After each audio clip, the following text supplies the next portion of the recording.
I've been doing a bit of homework. If you wanted to own one of Audi's RS cars and budget was your main concern, you'd have to opt for the RS Q3, which at 713,000 Rand is the cheapest one they make. So let's say you put down 20% and took it over 4 years, you'd still be paying 14,000 Rand a month, which is not an insubstantial amount of money. Fortunately though, there is a cheaper way to find out what RS is all about.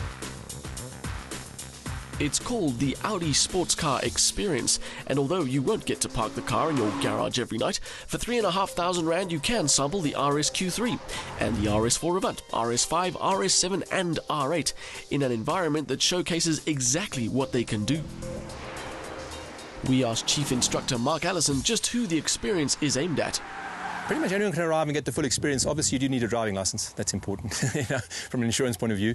And there's a bit of an age limit as well in terms of that. So you can't just come straight off the back of a license and come straight here and do the sports car experience. But other than that, yes, anyone can arrive, whatever car you drive, come through, really get some tips. All the technique you learn here is relevant to pretty much all the cars you drive out there.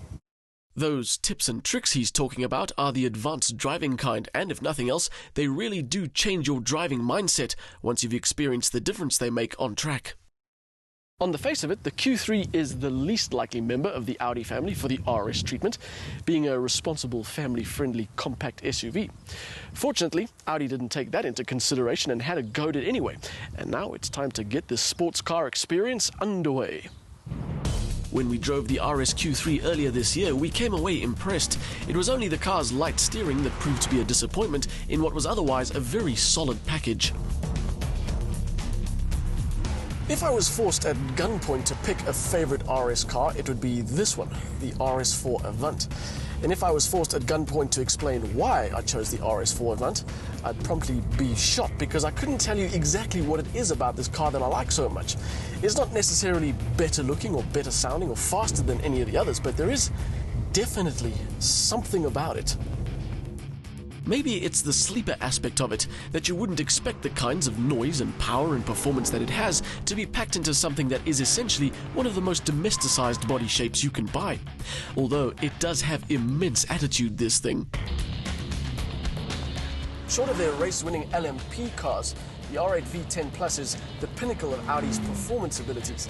I've been lucky enough to drive every single version of the R8 and it never disappoints. But there is one thing above the looks and the power and the handling that really stands out. And it's this noise, which is just incredible. It never fails to make the hair on the back of your neck stand up every time you approach the 9,000 RPM mark. Even after all this time, the R8 is still a difficult package to beat. One of the best things about these kinds of days is that it's not about the details. Audi aren't going to carry on about the interiors of these cars or how efficient they are.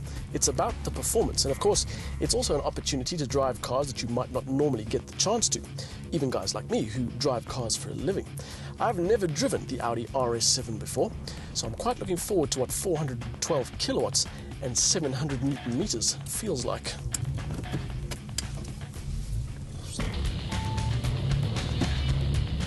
There's no doubt it's a quick machine, but on the tight Red Star Raceway layout, the big RS7 definitely felt its weight. Still, experiencing just how quick a 2-ton car can be is a lot of fun. And despite being a day where you actually learn things that apply to all cars, not just Audi, the sports car experience is a great way to spend a day and certainly worth the money. The bad news is that all of this year's events are sold out. The good news is it'll be back in 2015.